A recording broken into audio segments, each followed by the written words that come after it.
Scrolling. Right.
All right, it is 1 o'clock and I don't see anybody from our panel on yet. So we're gonna wait a couple minutes, let people get logged in. And we'll take it from there.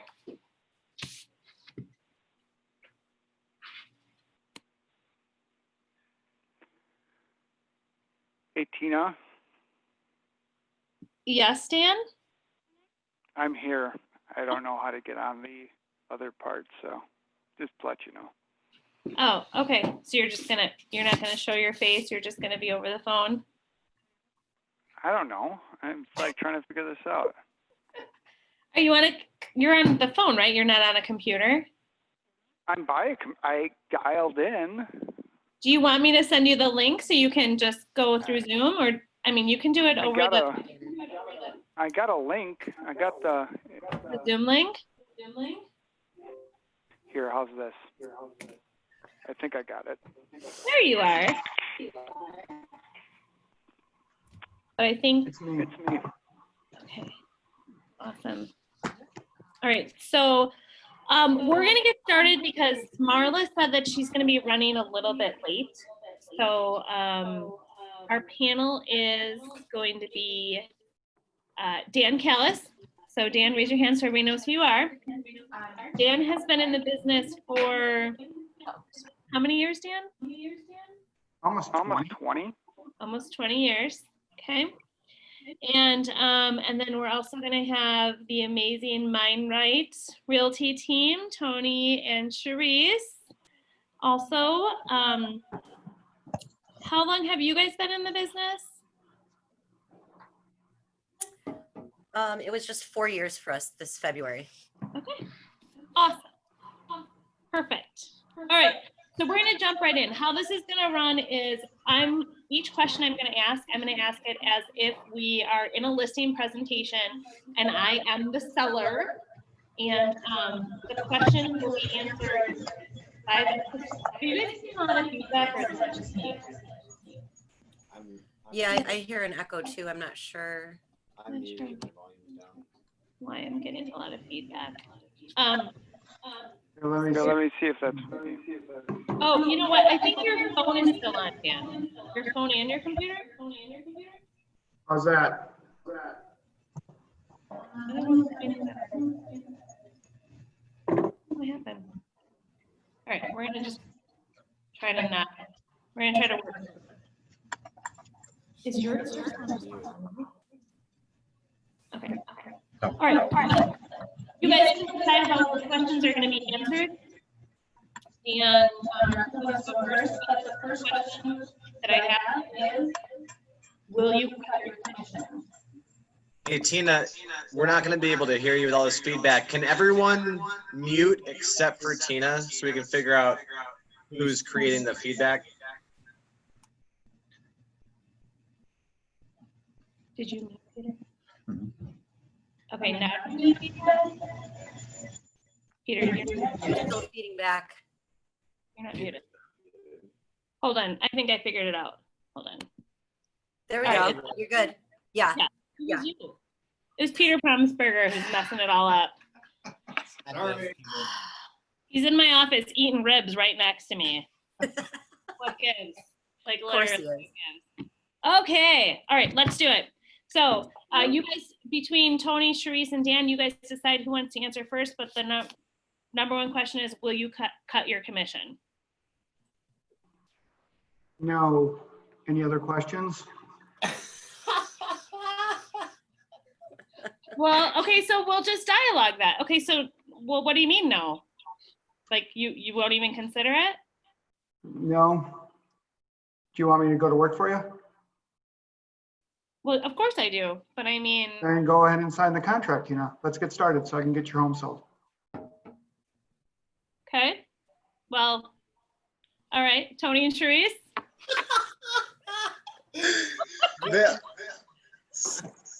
All right, we got, are you muted? We're getting feedback again. I don't. Mute yourself. I am muted. No. Oh, yeah, she is, but yeah, she is muted. Mhm. Okay, we good now? Are we good now?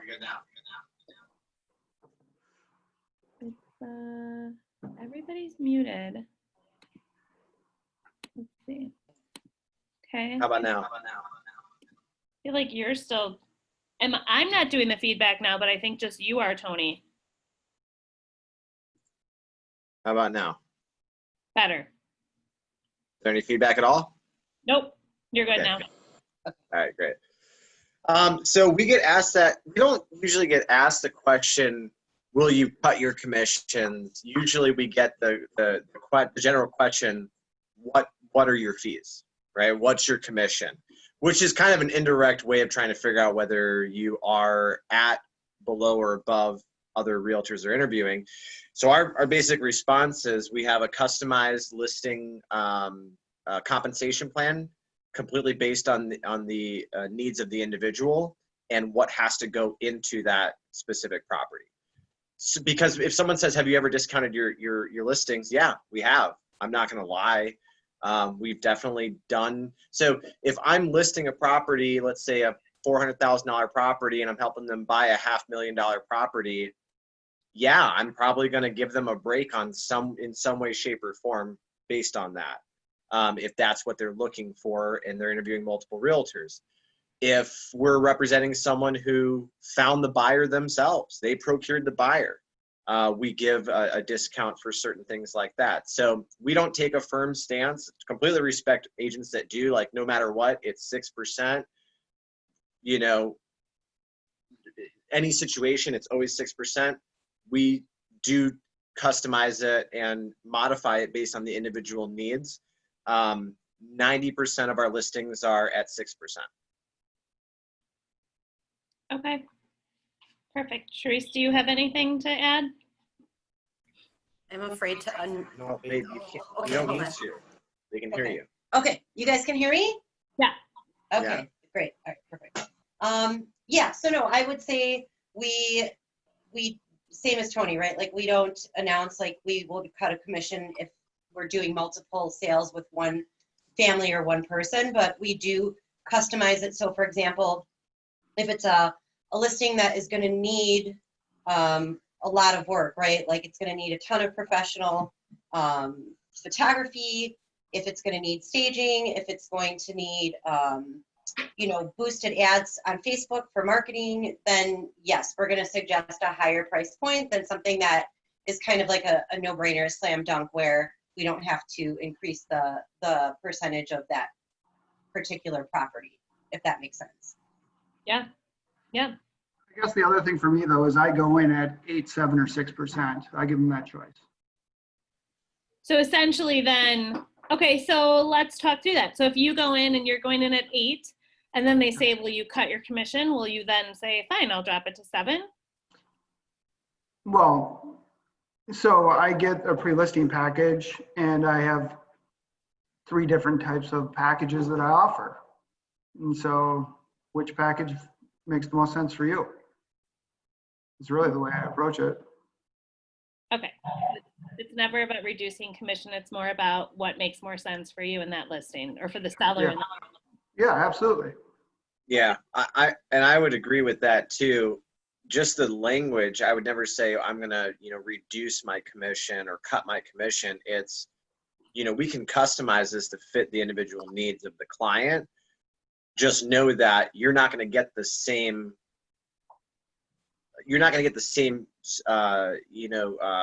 services that someone who is paying a 6 or 7%. And we do also have higher listing options for people that need more assistance, need more marketing, or need specialized solutions for their listing. Okay. Well, that takes us to question number 2, which I think Tony and Sharice kind of already answered. But if I list my home with you and buy my next home with you, will you cut your commission? Dan? No. So essentially you're asking me to do twice the amount of work for half the price? If your employer came up to you and said, hey, Tina, I want you to go to work and we're only going to pay 50% of your hourly wage, is that okay? Right. No, that's not okay. Yeah, same thing here, right? You want me to be fully in, make sure that we get this all taken care of. Well, of course I do. Yeah, so let's go ahead and sign the contract. Well, I don't think it's a big deal though if you just cut it a little bit, right? Like just give me a 1% or, Okay, so let's do this then, Tina. If you want me to cut the commission by 1%, are you willing to cut your price by $20,000? Of course not. Why would I do that? That doesn't make any sense. Exactly, so why would I do that? It doesn't make any sense My either. property is worth the extra 20,000. Completely agree, and you deserve to have someone that's going to stand by your side and protect their commission just like they'll protect your equity, right? Yeah, but I think somebody could do it for a little lower. And I get that. They're not here though, are they? No. Yeah, so you had me over for a reason, right? I did. Yeah, so let's go ahead and do this. Okay. Fine. Okay. But I mean, really, right? Today is about how each one of us handles objections and how it's differently. So I know Tony and Sharice, you guys talked about it, like, and I certainly may do the same thing, right? If I have somebody who's going to buy at a higher price point or sell, and we're doing both sides, there may be an option there to make, make a special circumstance. So can you guys talk a little bit about that? Sure. If I can piggyback, just to understand that from our perspective, there is no like black and white, cut and dry. There are no absolutes in our business model. Every individual is different, every situation is different, and every transaction is different. The biggest thing for us is finding out why. Why is that person asking us to potentially reduce our compensation to provide them with our services? And there's 3 reasons that we have found that someone would even ask. Number 1, they need the net profit to accomplish their next goal. And it's not even the fact they want to. Like, if you have to charge X amount of dollars, I don't have the net profit to move forward with my next transaction. And therefore, it's not even whether I want to, I can't pay you that percentage. So that's a big difference between, nah, I just want to negotiate and try and get you down, right? So number one is they need the net profit for the next purchase. Number two is you're competing against other listing agents that may be providing a discounted service or may be providing, some sort of different variation of your listing. So now you're going up against competition, and I never want to compromise the level of service, right? So that's where we really then get into number three, which is a lot of times people will ask you if you'll reduce your compensation because they don't truly understand what you do, how you do it, or the value that you bring. So it's either they need the net profit without a shadow of a doubt, they're going up against, they have other realtors that are offering them discounts and they think that that's now a normal thing, or they really truly don't understand the value, which is really what it comes down to in all those scenarios is building that value. But sometimes, like, if you map out all these amazing things that you do and how good you are and your list price to sold price ratio and your average days on the market and your marketing plan and everything you're going to do, and they look at you and they go, yeah, I don't really care about all that. As a matter of fact, you don't have to do a 360 virtual tour. You don't have to do an aerial drone. You don't have to host these open houses. You don't have to do this and that and the other thing. You don't have to spend any marketing on my property. Just discount the listing and save that money. That's a different conversation with a different type of client, right? So every situation is different. Every scenario is different. And I'm not going to lose a client. I'm not going to lose a potential sale if their reason why makes sense and we do have the ability to modify to help them ultimately accomplish their goal. Makes sense. I guess I would only interject that every time I've ever lowered my commission, I've always had problems with that transaction. So I'm not willing to do that. I find out what their equity position is before I even show up. So if they don't have 20% equity, I'm not going for the most part, because it doesn't make sense. And especially when we're dealing with a market that's shifting, if values are very important, they may not need to move. I mean, if 1% is going to make the difference between them selling or not, man, there better be a very good reason why they're moving, because I would tell them to stay. You should just stay in your home. Right. Because if $2,000 is going to make or break you, there's bigger factors going on here. Now if they're moving out of state because of something, then that makes sense. But you got to look at it as the value that you bring. They're just wanting you to validate that they feel good about paying you the money that you do. That's why they ask it. Well, I think that's the really important part, right? Is the fact finding in it and really knowing the motivation of the seller and knowing their circumstances so that you can speak to them. Because if the equity is there, then it's really that it's just that they're not believing necessarily in your services or your value proposition. Yeah. Would you guys agree with that? So it's tightening that script around your value prop. Which kind of brings me, I guess, to my next question is, why should I hire you over the other agent that specializes in my market and will do it for 4%? Tony, I'll let you go first this time. The first question I ask is, what's that agent's stats? What's their track record of success? What's their average list price to sold price ratio? What's their average days on the market for their listings? What is their customized marketing strategy? Because if we're going to compare apples to apples, let's compare apples to apples. The Mind Right Realty Group has a 104% average list price to sold price ratio. The average MLS right now is 97%. There's other agents that are upwards to 98, 99, some even at 100. I've met very few that are over 100% like we are. And the reason being is because how we market properties, how we promote the properties, our photography, our videography, and everything that goes into our custom strategy for our clients. So when someone says, why should I utilize you? we are very proud and very,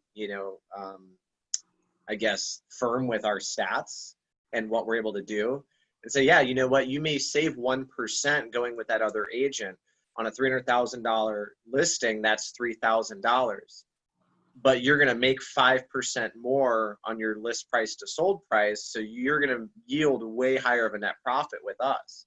If their list price to sold price ratio is even 100% versus our 104, you're stepping over 4% to pick up 1.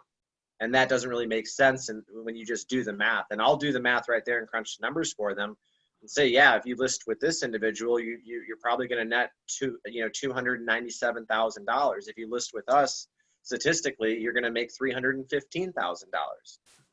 Which would makes more sense to you? And they always pick the higher number, which is ours. So, and then also understanding the business model behind discount brokers is really important. I don't know if you want to touch base on that a little bit, because yeah, I mean, we never go into an appointment trying to throw another, model or brokerage or agent under the bus. But I don't think that, a lot of times when you go in and they're looking at 4% versus 5 or 6%, they don't understand that a lot of times in order to offer a 4% listing, right? It's really not about the listing. It's really about mining for buyers. And so, they don't care if they take a cut on that listing. In fact, they probably don't even care what their stats are to getting it sold, because they're making up that money on the back end with attracting a buyer, getting that buyer in their agency, and then showing that buyer a home and selling that home. So, that ties into the stats piece of what Tony was saying, right? Because, a lot of times you find with these discount brokerages on the listing side, they don't have those, they don't have a good conversion, right? Or they've got really long days on market, or they've got a lot of expired listings, because that's not the bread and butter of their business. The bread and butter is to get the listing and get the buyer and convert the buyer, more than it is to net that seller the highest profit and sell that listing, if that makes sense. When we never talk in terms of 6%, by the way, just for anyone who is interested. I hate when people talk in terms of 6% or 5% or 7%. It's not accurate. People say, well, you charge 6%. No, I don't. I don't charge 6%. There's 2 realtors involved. Here's how it breaks down. And this is what it breaks down in our net profit sheet for them. And I wish I made 6%. We'd be living a lot different lifestyle right now if we made 6%. The reality is 2.4% is offered to the buyer agent to attract motivated pre-approved buyers. Our compensation is 3.6. That's split into 3 buckets: business operating expenses, marketing expenses, and then what we actually use to pay our bills. That we still pay taxes on. So if somebody is discounting that, they're either not investing in their business, they're not investing in your marketing, or they're not paying themselves. So I think you're muted, Tina. Oh, yeah, sorry. So I think I think that's a really good point, right? I love that kind of explaining, like, we don't want to throw other brokerages under the bus. That's not what we're trying. But I think educating, any appointment I ever go on, it's about education, and I really just try to stick to the facts, right? Because the data doesn't lie. And so I think that's important that people understand. They just look at it like, somebody doing the same job that you're going to do for just a lesser amount. And we know all from on this side, right, that that's not the case. So Dan, how do you handle that question? Why should I hire you over the agent that specializes in my market and will do it for 4%? Great question. May I ask, why didn't you hire them right away? Well, because I'm interviewing agents. Yeah, so clearly you felt that value wasn't there. That's why I'm here. Is that fair? No, I think it's more like my girlfriends at work told me that I should really just talk to a couple different agents. Yeah, I understand that. And so based upon what you've seen today, do you feel as though I can sell your home? Yeah, but I think the other guy could do it too. Then you should hire that other guy. Do you want me to call him? Sure. Really, is that what you would say? You would really just... I don't care. Right. Because I don't need that listing.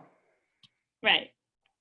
Well, right. There's a whole mindset that comes around that, right? The mindset of scarcity or abundance, right? And making sure that we're firm in our beliefs and our values. But I think, you know, you are certainly cut from a different real estate cloth, I think, than the vast majority of other agents out there.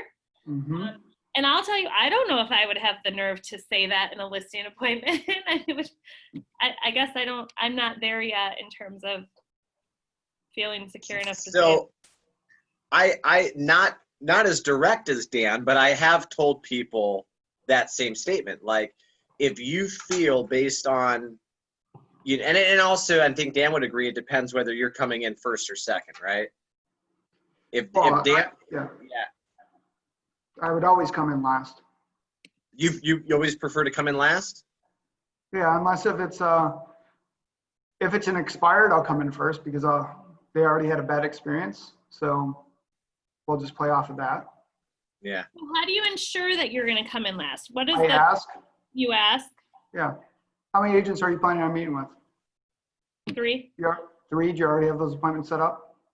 Well, I have 1, and I'm talking to 2 more today. Okay. So if we meet on Friday, is that okay with you? Sure. Okay. Great. Okay. It's very simple, right? It's very simple. Here's what I know about real estate. The more that you talk, the more that you're not going to get the listing. Yes.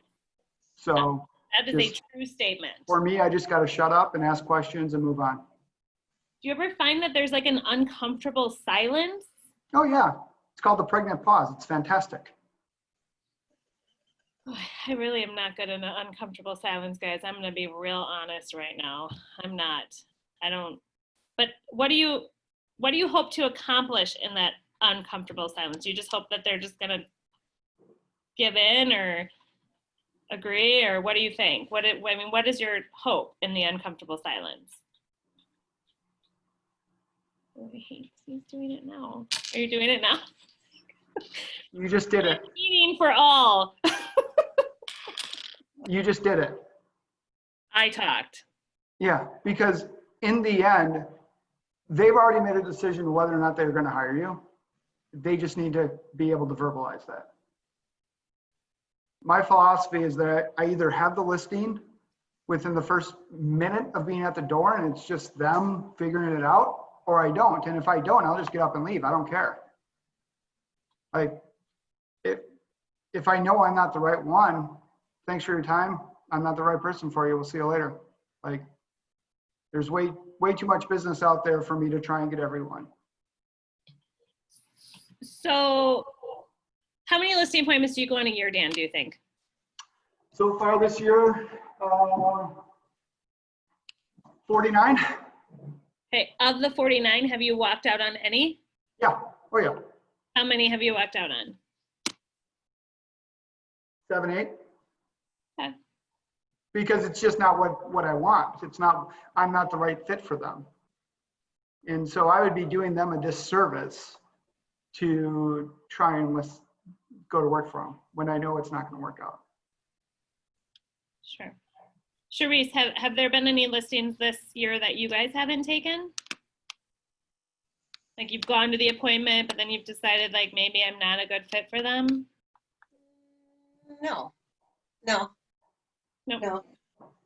No, I mean, we kind of let them come to that conclusion. So, I mean, there's been times where we could tell that there wasn't the chemistry, or our values and beliefs weren't on the same frequency as theirs. And we knew they were interviewing multiple realtors. So we did kind of keep it quick and to the point of like, this is who we are. This is what we do. You know, if we don't win the listing, it wasn't a big deal, right? And if you feel another agent is, the best fit for you, we're okay with that, and we wish you the best of luck, but we're here to help if you need us. Yeah, I don't have the cojones to just walk out on a listing like No. Dan Taylor. Dude, I definitely want to don't. see it. But Dan, can I shadow some of your? I just want to watch you in action. But to Tony's point, like you just know sometimes, right? When it's not going to be a good fit, or you also know that like there's going to be a lot of challenges with this particular set of clients. And so we may fast track or fast pace that appointment a little bit more because we can already tell it's not going to work. So just, I will tell you though, we have turned down several listings based on price point and location, because what we do, the level of service that we provide, and we don't sacrifice that. We don't, like, our standard, whether it's $100,000 property or $1 million property, it's the same standard. And for certain properties, based on the location, the price point, if it's too far away and the price point isn't there, we're going to refer that out to someone else or tell them we're not the best realtor, because we have to run a profitable business, and we know the money and the time and energy and resources that goes into every single listing that we do. And if it just doesn't make sense on paper, it doesn't make sense on paper. Sure. Okay, so next question. I want to try to sell it on my own for 30 days. Whoever wants to jump in and take it, feel free. Dan, you take the lead on this one, buddy. That's a great idea. May I ask, why'd you have me over? Well, because obviously after 30 days, if it doesn't sell, I want to have a backup plan. I'm trying to be really smart in the way I sell my home. So I'm going to do it on my own first. And then if for whatever reason it doesn't work, then I want to have somebody lined up. Got it. Okay. So what's important to you about selling it yourself? Well, clearly saving them the commission, right? Like netting them. Absolutely. Yeah. So tell me this, is it more important for you to save the commission or net the most money? Isn't it the same? No, it's not actually. Can I explain why? Yeah, I'd love to hear why. Yeah, because just because you get 1% off the top, right? 200,000, that's $2,000, right? But if it takes you an extra 30 to 60 days to get it sold, I mean, you're paying a mortgage still, aren't you? Yeah. Yeah, and what is that, like $1,800 a month when you roll in taxes and electric and all that, right? Yeah. So essentially, you're actually giving it away. So you can either give it to the bank, or you can give it to me and ensure that you get your home sold and onto the next house that you want. Which is better for you? Well, obviously getting it sold, but houses are just flying off the shelves right now. Absolutely. And what's interesting is no one really talks about is the amount of houses that get put back on the shelf because they fail the inspection or the financing falls through. And ultimately, you're not actually paying me to find the buyer. You're paying me to get the job done, to get to completion, to get a closing. Because anyone can find a buyer. You can find a buyer today. List your home for $100,000. How many buyers are you going to have lined up at your door? Hundreds, right? Right. Yeah. But at the end of the day, you want the most money. You want to ensure that you get the check at closing, don't you? Yeah. That's what I'm offering here today. Is that something you want? Of course it is. Then let's go ahead and sign that contract. I actually love the statement that says you're not paying me to find the buyer. Like, I've never heard that before. Maybe it's, obviously it's been said, but I've never, you're not paying me to find the buyer, especially I think in this super competitive market when sellers know that, there's tons of, there's lack of inventory, there's tons of buyers out there. I think that is something extremely important to put into a listing presentation now, probably more than it ever has been, in my opinion. Sharice or Tony, how would you handle that question? I don't think we've We don't really deal with. Yeah, we've honestly, never really been in that situation where somebody wanted to list on their, one With- Kramer. Kramer. Yeah. No. Yeah. Originally wanted to do a FSBO. So we've only ran into it like maybe once or twice, and and like Dan said, finding out that information prior to going to the appointment. So I pre-qualify all of our listings. We have a new client questionnaire that we send out. It's a survey that they complete that gathers a lot of information. And then I get on the phone with them and I go over that information in detail prior to the listing. So it's already like at least 2 pretty good pre-screening steps in the process.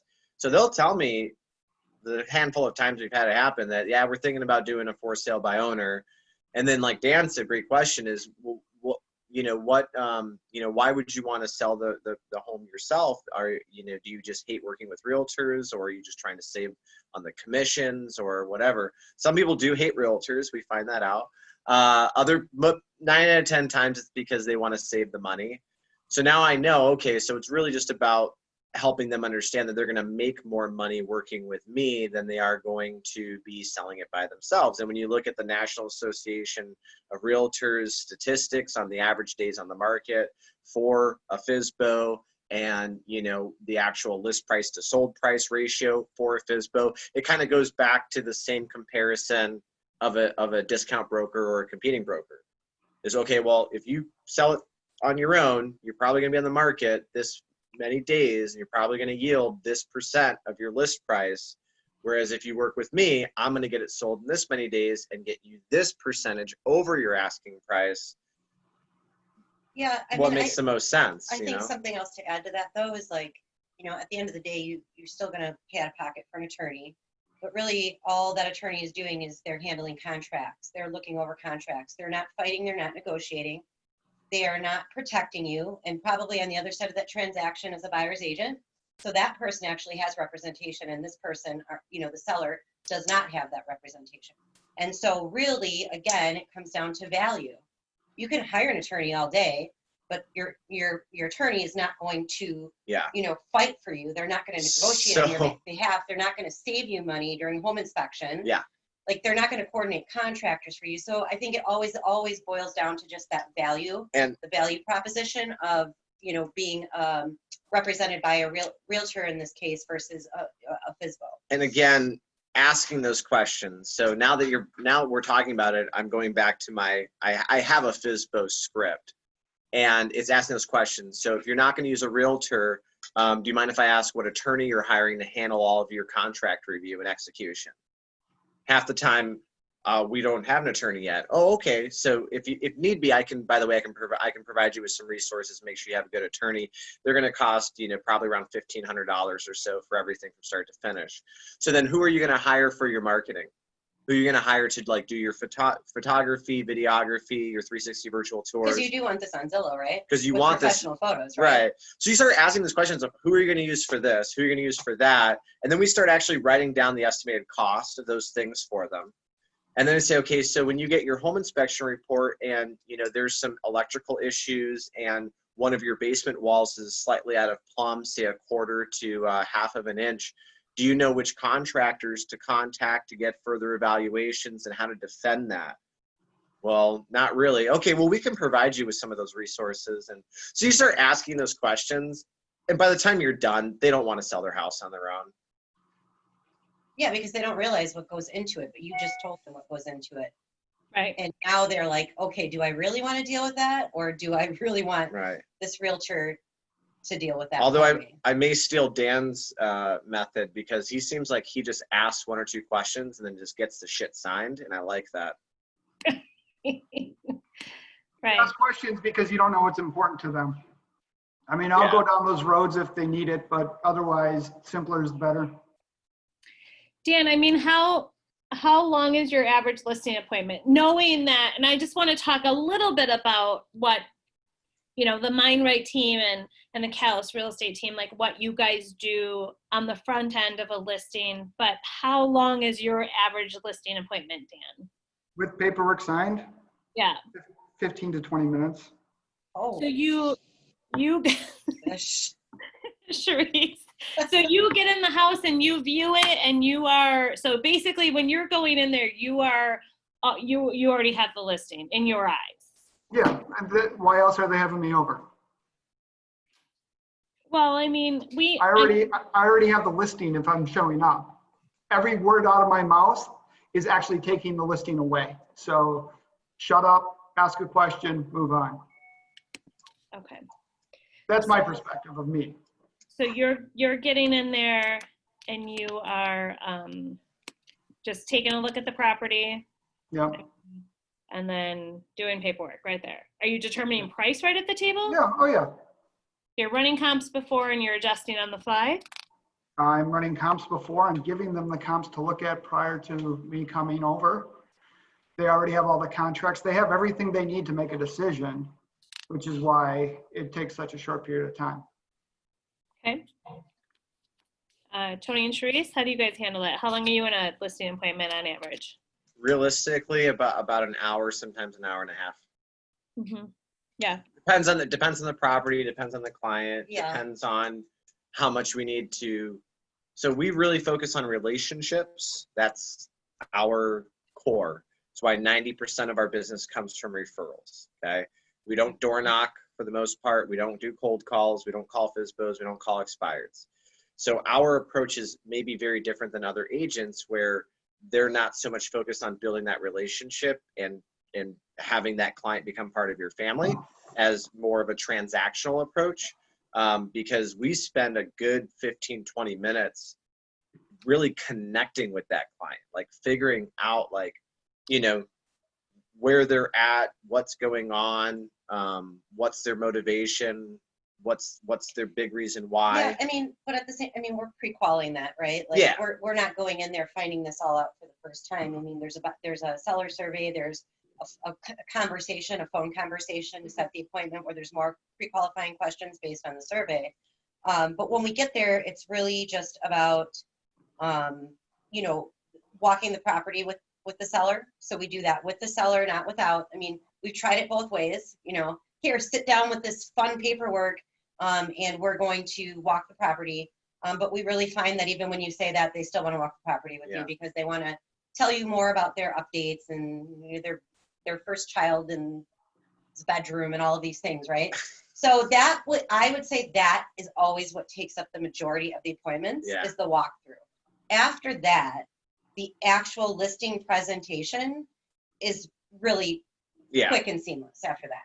So it's important for us too, because a lot of people say, oh, I walk a property in 5-10 minutes, which I respect and completely understand that. For us, one of the reasons why we yield such a high list price to sale price ratio, and one of the things that we really focus on is not just pricing the property accordingly, but also being able to highlight the unique features, benefits, and amenities that property has, as well as every single property update that has been completed.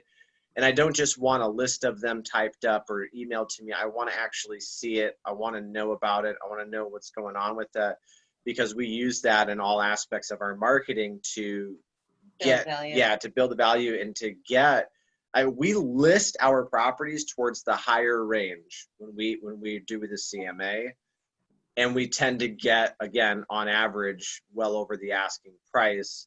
And it's not just because of the market, and it's not just because of lack of inventory. A lot of it has to do with how we support and advertise and feature the benefits of that property. what was the question? The question kind of started out with, I want to try to sell it on my own for 30 days. Oh, but then we went into our listing presentations and things, or what do we do before on the front end? I think it's really important, right? Because we all know that there's different types of agents. There's relational and there's transactional. But I always think there's a lot of value to be found in both, because I know from my perspective, I would love to cut down my listing presentation time, right? If I had more time, I could have more clients, right? And so I'd like to get ours down to a solid 45 minutes. I feel like that's a reasonable time.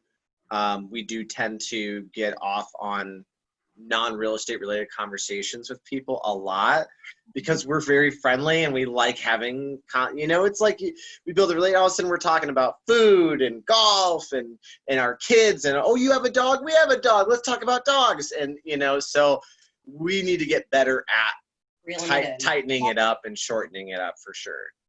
I would agree. I'm the same way. I'll be honest. I was just on a listing presentation and I was there for 4 hours. Did they give you wine?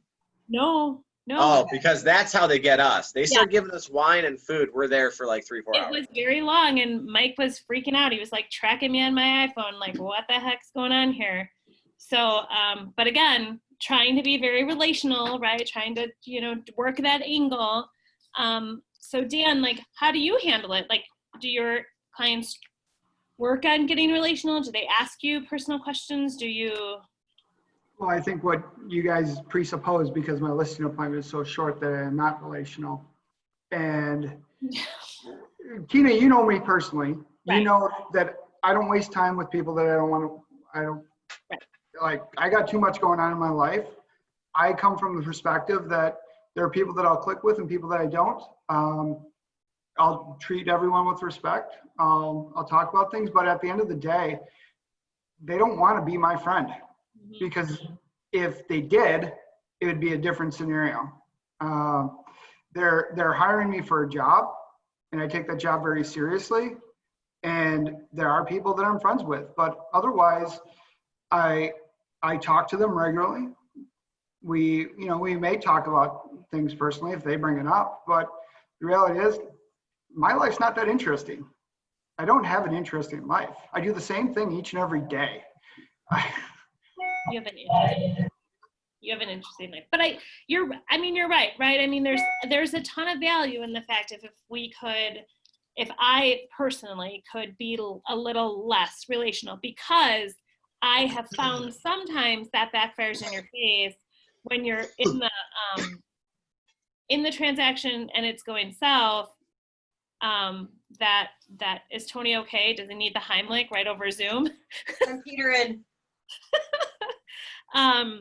So, there's a fine balance between being relational, which I do think you are, Dan, and still maintaining the professionalism and being a professional and the trusted advisor in the transaction.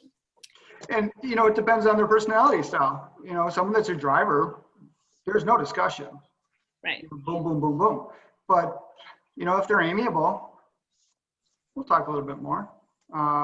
If they're analytical, my gosh, I have a hard time with analytical people, but I do it because it's tough. It's tough.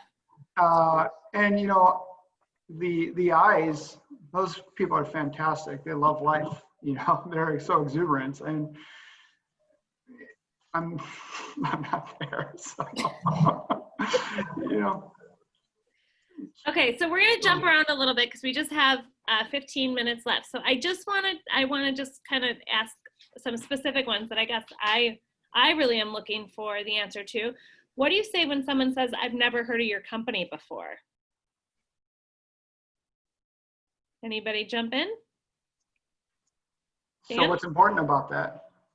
Well, I mean, like I see Shore West signs all over, and First Weber and Remax, and I mean, I've never heard of this, Keller William or whatever it is. Yeah, I know, it's crazy, isn't it? Yeah. Yeah. In fact, you know what the crazy thing is? You're actually not hiring the company to sell your home. You're hiring me. So let me ask you this. Do you feel as though I can sell your home? Well, I mean, sure, but here's the reality of it, Dan. I've never even heard of you before. So I know, it's crazy. I showed up at your door and now we're talking about selling your house. Because you called me. Yeah, I know. I know.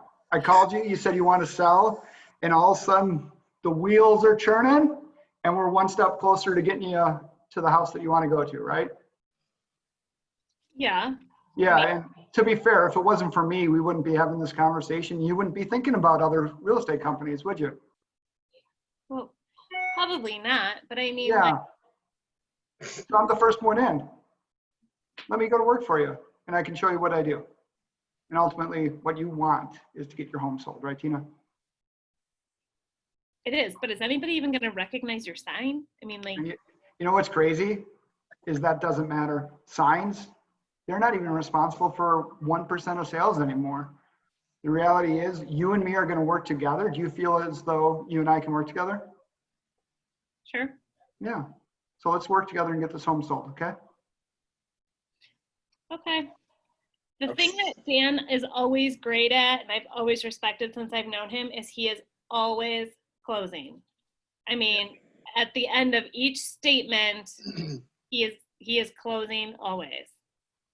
So that's the one thing. And I'll be the first one to admit that I am not even trying to close until I'm in there for, at least a half hour. So that's where I need to be a lot. Yeah, so my coach used to say, if you're in that house for more than 15 minutes, you need to get up no matter what and leave.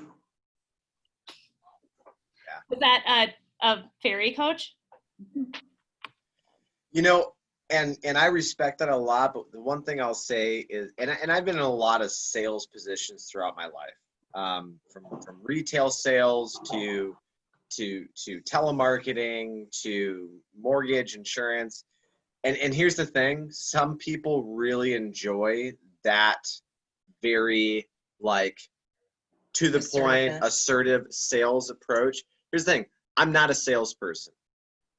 I'm a consultant, I'm an advisor. We're gonna sit down, we're gonna have a great conversation. I'm gonna learn more about you, your goals, what you're looking to accomplish. I'm gonna share how we can provide you with the resources. If we both feel it's a good fit, great. If not, that's fine. I'm not gonna take it personally. I hope some people can relate to this, because one of the things that I feel that our industry does that's not fair is that it tells everybody that you have to be a closing machine, a sales closing machine to have success, and you don't. It really is just based on your personality. I hate closing. I'll be honest with you, but we still close the shit out of a lot of our transactions, and we have an incredibly high conversion because we take a very different approach. We take a very, consultative, like, I mean, at the end, it's just like, yeah, so, I mean, I don't have like a strong closing strategy at the end to get it signed and a lot of times, to be honest, I know I can get the contract signed and I don't even get it signed right then and there because we've already been there for an hour and 15 minutes. And you know what, guys, we're all on the same page. It's going to be a great relationship. I'm going to go home. I'm going to send you everything electronically. That is like the worst thing to ever do in sales, ever. Mm-hmm. But I do it quite frequently because, like Dan said, I don't really care. If they change their mind between the time that I leave and send them that electronic signature, then it wasn't meant to be, and they're not really supposed to be my client. So for those of you that are listening in and are like, oh my God, I don't want to be that type of salesperson, that's okay. You don't have to be. For those of you who are listening and get like, yes, I want to learn how to close on every every statement, then be that person, right? And you can really find your own home and find your own style in real estate. Mm-hmm. So I think one of the things that you have to realize is Tina presented a question for me that required a response that way. That's what she was looking for. Sure. So but you're really good at that. Like and the reason I bring that up is only because I think sometimes I personally, I'm at appointments longer than I need to, that the client has already, in their mind, has already decided that they're going to use me, we could speed it along, but I haven't asked for the close. I haven't tried to wrap it up. I'm still out there trying to provide value and go through everything where maybe I could have tightened that up or shortened it up if I would have just decided to ask for the close. So, that's why I think it's important, and it's something that I definitely need to add into my listing presentation, is just because literally it's not till the end, and then I'm kind of like, okay, so we're looking good, let's sign. I mean, if I would have decided half hour ago to ask for the close, I might have been able to already have that and be out the door. Yeah, I mean, you have to get to a conclusion of the conversation at some point in time. Otherwise, You'll be there all night. Yeah, 4 hours. Yeah. But to answer your original question, Tina, on our listing presentation, we actually have a little page that says why Keller Williams. Oh. So when someone's like, I've never heard of your company before, we say, that's surprising because we're actually the #1 real estate brokerage in North America. And yeah, then we make them look stupid. Yeah, and then no, and I'm then just kidding. then we pull this up. That's surprising that you haven't heard that's of us, that's we're crazy. #1 in everything. We're like dude. crushing it right now, and then we're like #1 in units, #1 in volume, #1 happiest place to work, #1 for diversity. We're like #1 for everything, but some people still just don't pay attention. Yeah, I mean, we don't go. That's why we include that, so we don't have to tell them that we literally are #1 in everything. But so that's why we include that page, because when we leave it behind, obviously they're going to be curious about Keller Williams and they're going to look at that information. But like Tony said, you know, if they say, well, what is Keller Williams? I've never heard of Keller Williams. We just put it back on them. I'm surprised you've never heard of Keller Williams, because we are the largest international brokerage in the world. We started our presence in Madison, and our presence is slowly making its way to the Metro Milwaukee area in Wisconsin. And then, you know, here's a stat page. Please read it, you know, when, you know, at your leisure time or before bed or whatever we say during the appointment, right? So we don't get into like the billions of number ones that we have, even though I would love that. But it's there in the listing presentation. That's good. That's really good. So we have, Alex is asking, are you guys sending any type of listing presentation prior to the appointment? And if so, what do you include? So, Pre-listing yeah. packet, is that what he's saying? I mean, Yeah. presentation, but I think, you know, obviously, you know, that could be presentation packet. What are you guys sending out prior to the appointment? We have them complete. We send an intro email that has an intro video, so a short video of Sharice and I saying hi, introducing ourselves. There's a link to our new client questionnaire that we asked them to please carve out 15 to 20 minutes and complete. And then we include our guide to a successful sale, which outlines our team, Keller Williams stats, our team stats, and our listing strategy of how we approach our listings. I don't include, actually it was kind of cool to hear Dan say that he actually provides them with the comparables ahead of time to review. That's something I'm interested in implementing, because I usually save that until the actual consultation, and that can eat up quite a bit of time as well. So getting that out of the way is maybe a little nugget that I'm pulling off of this conversation to reduce some time. But I don't But we typically don't send any contracts initially. No, either. I don't know send that Dan contracts, sends contracts.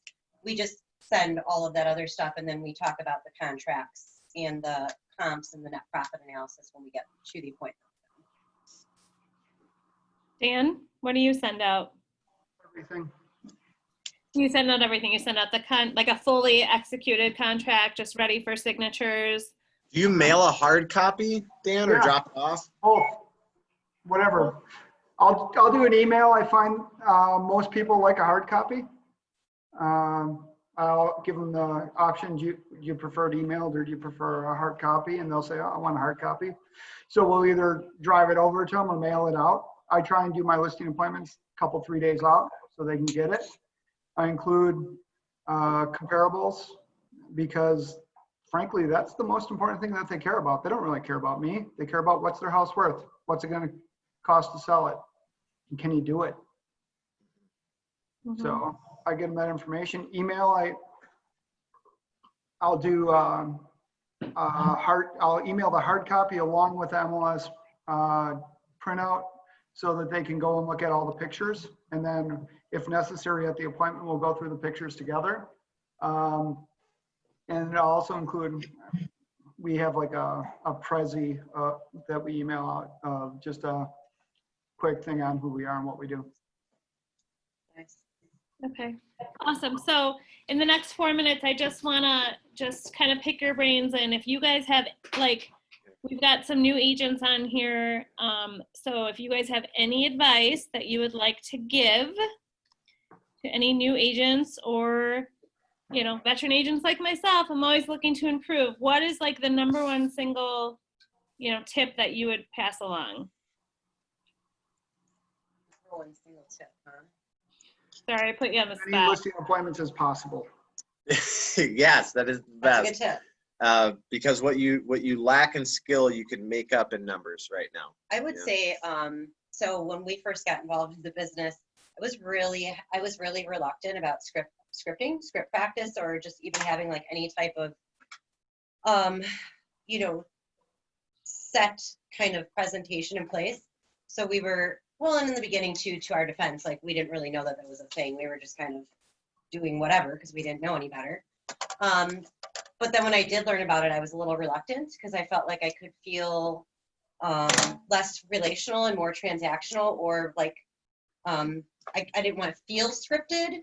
But I will say going into a presentation, knowing your presentation, knowing exactly what you're going to say, knowing how to handle these objections, and then ultimately getting the contract signed, right? So like just really like being a student of real estate, doing scripting, role playing, and then you know, getting to the, you know, getting that contract closed. I think it's good to be relational, but at the same time you want to show your value and be professional. And if you're winging it, you're not going to win a lot of listing appointments. So really do stay a student and role play enough so that it doesn't feel robotic. It feels really natural when you're having the conversation with the sellers. My final suggestion is do more in the pre-listing process. That's a good one. Ask more. By the time we sit down at the kitchen table, we know the time frame they're looking to move, the net profit they want to accomplish, why they're moving, what they think their house is worth, how, you know, like you can get every piece of ammunition you need to have a successful listing presentation and get the listing if you just spend a little more time diving in, ask a few more important questions, and proper preparation is key. Yeah, that's really good. That's really good. Well, I tremendously respect everyone who is on our panel today. You know, the Cal's real estate team, Mine Right real estate team, you guys are awesome. I thank you so much for your time today. Thanks And for having us, guys. yeah, absolutely. Have a great day. Happy 4th. Thank you. Happy 4th of July, guys. Thank you Take so care. much. Take care. Bye. Bye. Bye.